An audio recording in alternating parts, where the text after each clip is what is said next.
Beacon high school कक्षा 9वीं विषय हिंदी पाठ शुक्र तारे के समान। आकाश के तारों में शुक्र की कोई जोड़ नहीं। शुक्र चंद्र का साथी माना गया है। उसकी आभा प्रभा का वर्णन करने में संसार के कवि थके नहीं।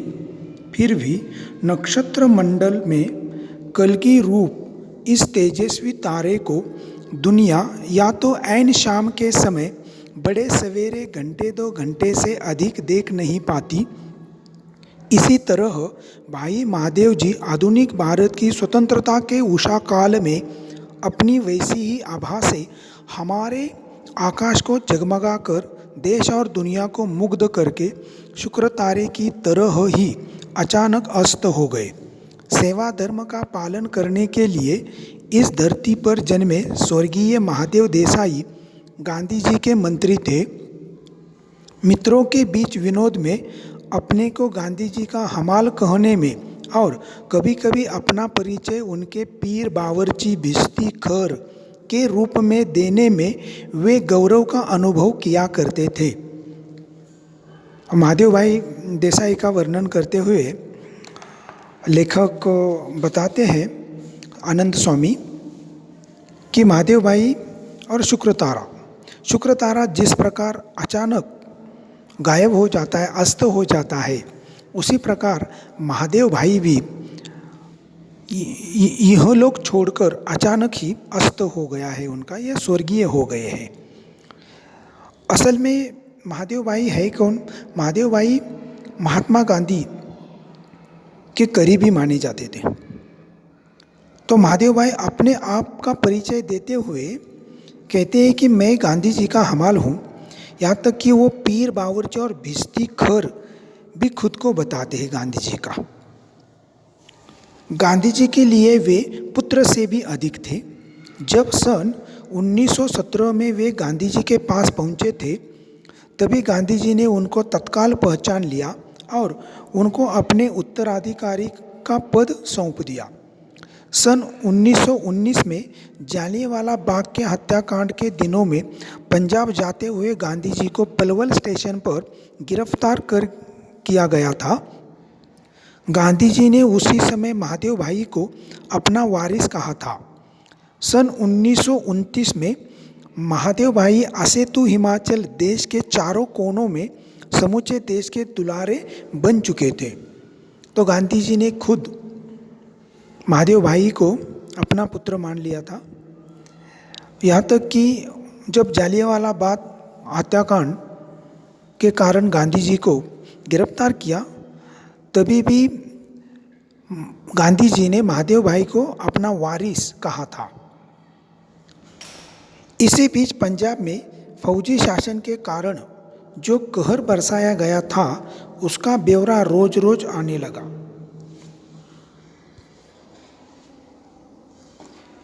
मुख्य राष्ट्रीय अंग्रेजी दैनिक पत्र ट्रिब्यून के संपादक श्री कालीनाथ राय को 10 साल की जेल की सज़ा मिली। गांधी जी के सामने जुल्मों और अत्याचारों की कहानियाँ पेश करने के लिए आने वाले पीड़ितों के दल गामदेवी के मणि भवन पर उमड़ते रहते थे।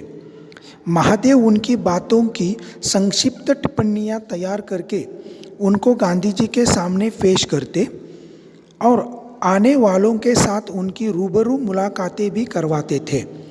गांधी जी बम्बई के मुख्य राष्ट्रीय अंग्रेजी दैनिक बॉम्बे क्रॉनिकल में इन सब विषयों पर लेख लिखा करते थे। क्रॉनिकल में जगह की तंगी बनी रहती थी। कुछ ही दिनों में क्रॉनिकल के निडर अंग्रेज संपादक हर्नीमैन को सरकार ने देश निकाले की सज़ा देकर इंग्लैंड भेज दिया।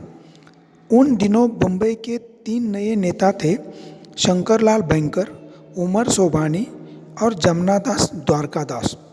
इनमें अंतिम श्री बेंसेट के अनुयायी थे। ये नेता यंग इंडिया नाम का एक अंग्रेजी साप्ताहिक भी निकालते थे, लेकिन उसमें क्रॉनिकल वाले हार्नीमैन ही मुख्य रूप से लिखते थे। उनको देश निकाला मिलने के बाद इन लोगों को हर हफ्ते साप्ताहिक के लिए लिखने वालों की कमी रहने लगी।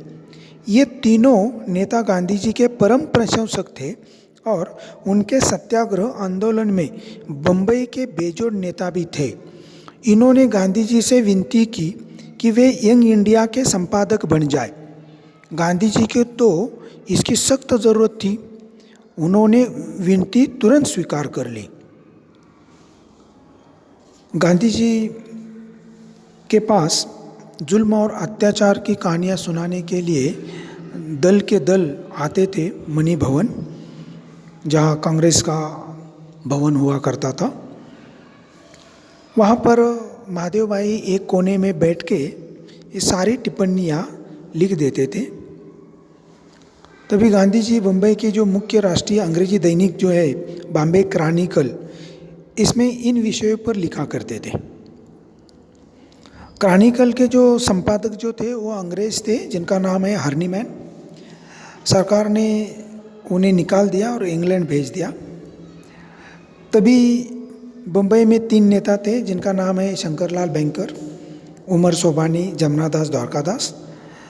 ये यंग इंडिया के साप्ताहिक निकालते थे। तो जैसे हर्नीमैन को निकाला गया तो यंग इंडिया के लिए इन तीनों के सामने ये प्रश्न पड़ा कि अब यंग इंडिया के लिए कौन लिखेगा। ये तीनों भी नेता गांधी जी के प्रशंसक होने के कारण गांधी जी के पास गए और उन्होंने गांधी जी को संपादक बनने के लिए कहा। गांधी जी को इसकी ज़रूरत थी। गांधी जी ने इनकी विनती एकदम से स्वीकार कर ली है। गांधी जी का काम इतना बढ़ गया कि साप्ताहिक पत्र भी कम पढ़ने लगा। गांधी जी ने यंग इंडिया को हफ्ते में 2 बार प्रकाशित करने का निश्चय किया। हर रोज का पत्र व्यवहार और मुलाकातें, आम सभाएं आदि कामों के अलावा यंग इंडिया साप्ताहिक में छापने के लेख, टिप्पणियाँ, पंजाब के मामलों का सार संक्षेप और गांधी जी के लेख, यह सारी सामग्री हम 3 दिन में तैयार करते। मतलब लेखक कहते हैं आनंद स्वामी, कि आनंद स्वामी खुद लेखक महादेव भाई ये 3 दिन में साप्ताहिक टिप्पणियाँ यंग इंडिया के लिए 3 दिन के अंदर ये दोनों तैयार कर लेते थे गांधी जी के बारे में, और वही वो फिर यंग इंडिया में छापा जाता था। यंग इंडिया के पीछे पीछे नवजीवन भी गांधी जी के पास आया और दोनों साप्ताहिक अहमदाबाद से निकलने लगे।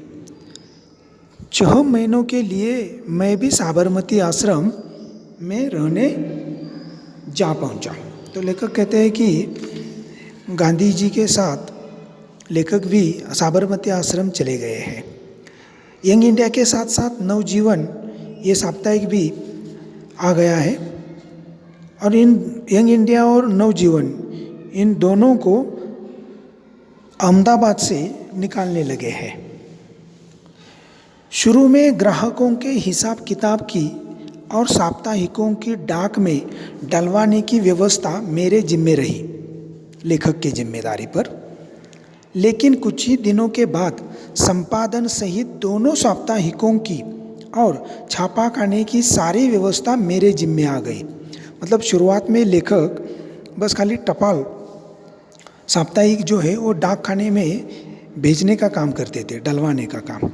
उसके बाद छापाखाने की, साप्ताहिकों की संपादित करने की सारी जिम्मेदारियां लेखक पर आ गई हैं। गांधी जी और महादेव का सारा समय देश भ्रमण में बीतने लगा, और जो महादेव भाई है वो गांधी जी के साथ ही घूमते रहते थे। ये जहाँ भी होते वहाँ से कामों और कार्यक्रमों की भारी भीड़ के बीच भी समय निकालकर लेख लिखते और भेजते। सब प्रांतों के उग्र और उदार देशभक्त, क्रांतिकारी और देश विदेश के धुरंधर लोग, संवाददाता आदि गांधी जी को पत्र लिखते और गांधी जी यंग इंडिया के कॉलमों में उनकी चर्चा किया करते। महादेव गांधी जी की यात्राओं के और प्रतिदिन की उनकी गतिविधियों के साप्ताहिक विवरण भेजा करते। तो महादेव भाई गांधी जी के साथ ही देश भर में घूमते थे और वहीं से सारे कार्यक्रमों की लिखकर लेखक को भेजते थे। गांधी जी के पास बहुत से उदार देशभक्त, क्रांतिकारी, उग्र और उदार देश विदेश से आते थे मिलने के लिए, संवाददाता आते थे और गांधी जी को पत्र भी लिखते थे। तो इन कॉलमों की चर्चा गांधी जी खुद यंग इंडिया से करते थे और ये सारी गतिविधियाँ, साप्ताहिक का पूरा विवरण महादेव भाई प्रतिदिन लेखक को भेजते थे। इसके अलावा महादेव देश विदेश के अग्रगण्य समाचार पत्र जो आंखों में तेल डालकर गांधी जी की प्रतिदिन की गतिविधियों को देखा करते थे और उन पर बराबर टीका टिप्पणी करते रहते थे, उनको आड़े हाथों लेने वाले लेख भी समय समय पर लिखा करते थे। तो देखो महादेव भाई और भी काम क्या क्या करते हैं कि दुनिया भर के जितने भी प्रसिद्ध और सबसे उच्च दर्जा के समाचार पत्र थे, वो समाचार सारे पत्र गांधी जी पर ध्यान रखते थे, उनकी सारी गतिविधियों पर ध्यान रखते थे और फिर टीका टिप्पणी करते थे। तो अगर कुछ टीका टिप्पणी किसी समाचार पत्र में अगर गलत होती थी तो महादेव भाई उन्हें आड़े हाथों लेख लिखकर लिखते थे।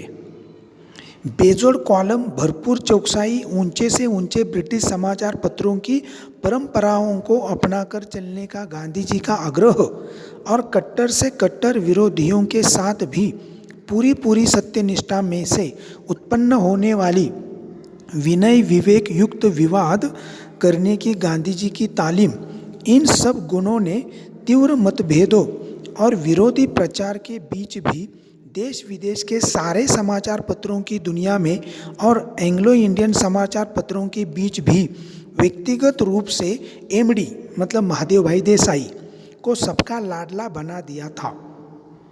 तो जिस प्रकार ये टीका टिप्पणी समाचार पत्र करते थे गांधी जी के गतिविधियों पर, तो उन्हें रोकने का, उन्हें आड़ो हाथों लेने का, उन्हें जवाब देने का काम महादेव भाई करते थे।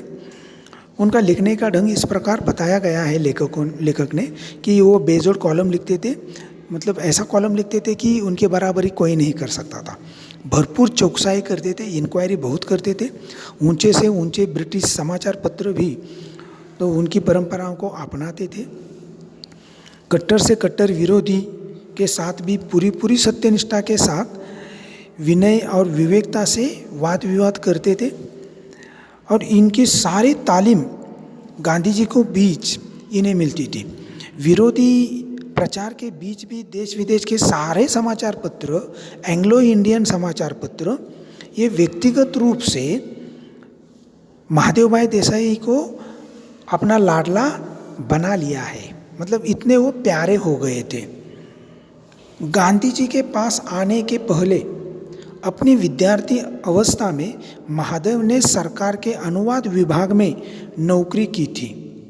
तो यहाँ बताया है महादेव भाई के बारे में कि गांधी जी के पहले वो क्या किया करते थे।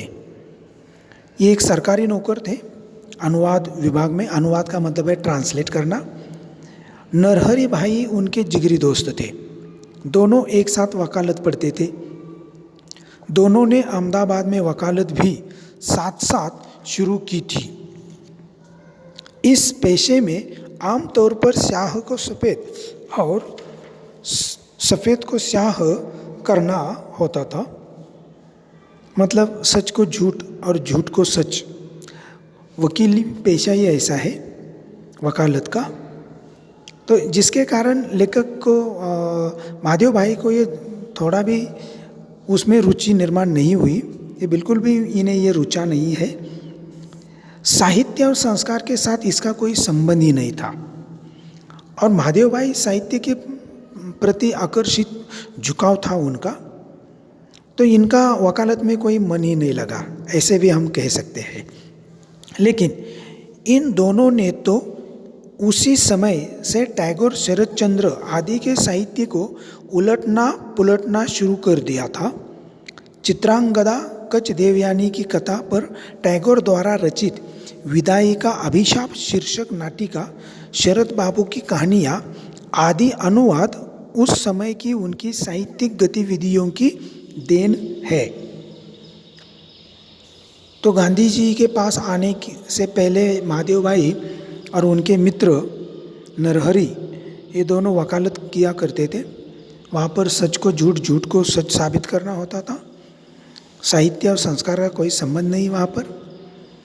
और उसी दिन ये जो दो दोस्त जो है देसाईया और नरहरि भाई, इनका शरद चंद्र और टैगोर ऐसे लेखकों का परिचय हुआ है साहित्य के द्वारा, और इन्होंने उनका ही साहित्य पढ़ना शुरू किया है। तभी चित्रांगदा कच देवयानी, ये टैगोर रचित जो विदाई का अभिशाप नाम की जो नाटिका जो है शरद बाबू की कहानियाँ, इसका महादेव भाई ने अनुवाद भी किया है। तो हमने देखा यहाँ तक कि महादेव भाई की शुरुआत गांधी जी के साथ कैसी हुई थी और किस प्रकार से गांधी जी के साथ वो घूमते थे, फिरते थे, और सारा काम, पत्रों का सारा काम, लिखाई का सारा काम महादेव भाई किया करते थे। धन्यवाद।